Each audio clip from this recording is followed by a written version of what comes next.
mi gente? Marcucci here again, and today we're going to be talking about one of the biggest financial fraud takedowns of all time. The United States government just seized $15 billion in Bitcoin from what is called the pig butchering buzz. It was some Cambodian scammer that was doing a lot of illegal stuff, and they finally captured him, and the United States was able to seize the wallets. And we're going to be talking about how much Bitcoin the United States government has right now, and if they're gonna eventually give away, that money back to those affected by that scam. So we can see here, Cash Patel says, a global criminal network built on forced labor, money laundering, deception. This FBI took down their empire. So congratulations to them. We see the news here, and it says the Department of Justice says it has seized the most money has ever recorded in one action in targeting an alleged Cambodian scammer. The department says it took $15 billion worth in what is known as pig butchering operation by Chen Zi,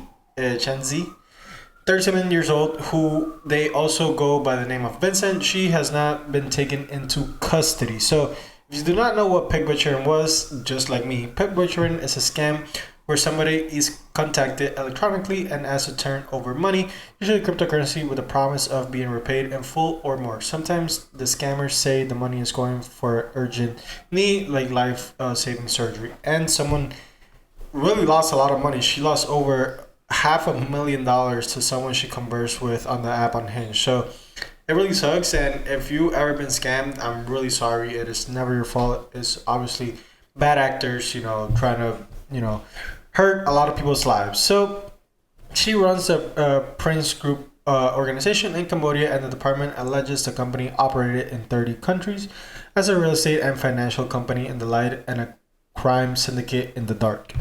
So Prince Group allegedly forced an untold number of employees to contact unwitting victims electronically with promises to grow their net worth if they handed over Bitcoin.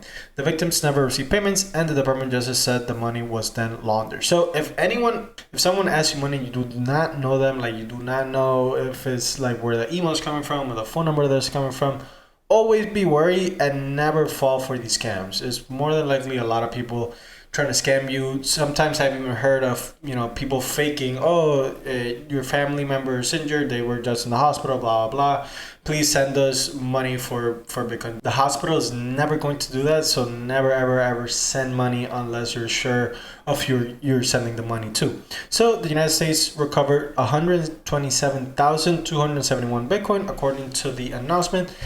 So the Justice Department estimates there were at least 250 American victims. In addition to the charges, the department announced the US and UK have levied sanctions on Prince Group, and she is charged with wire fraud and money laundering and faces 40 years behind bars. So what's really interesting about this is a SAG-XPT, which I recommend everyone follow. He's like a onchain investigative reporter, like onchain specialist.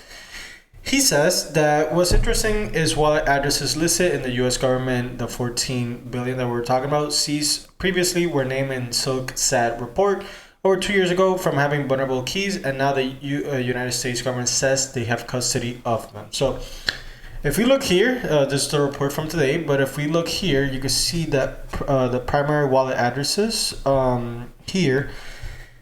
According to what they say, we could see one was GPI. So GPI is the third one. So GPI right here has about 14,000 Bitcoin. And what this means is that probably they were easily to hack wallets that the United States maybe had access to the private key. So what it probably was is that they just kind of hacked the wallets. I'm not so sure, but if you scroll down to the comments, Emmett says, I don't think the government has funds. Lubian, ran by a criminal organization, got hacked in 2022. The hacker currently has the funds as we speak. Does not make sense that the hacker is the United States government since they will have announced it already. So he says they're in custody already, but he's not totally convinced because at some point, the hacker could just send the money back or send it somewhere. So they're going to have to, send the money eventually, right? Whoever is in custody of them. And that's the beauty of blockchain technology, right? So you can see here.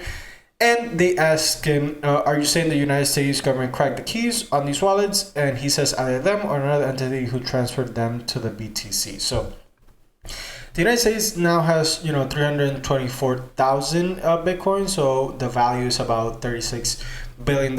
And in my opinion, a lot of the money that was seized now should be given back to to the people that were harmed. I don't think it's that hard to kind of say, hey, we seized these Bitcoin. If you were affected by so and so person, contact us and let's get this settled. So hopefully the people that got scammed and are owed the money get the Bitcoin back. I don't think that's gonna happen, but hopefully there is a resolution and people can at least be happy that they got some compensation. I'm not gonna say it's gonna happen all the time, but at least the United States government seized the money and is now in their possession. So intrigued your thoughts, please let me know what you think about the video. As always, please remember to leave a like, comment, and subscribe, and I will see you on the next one. Bye bye.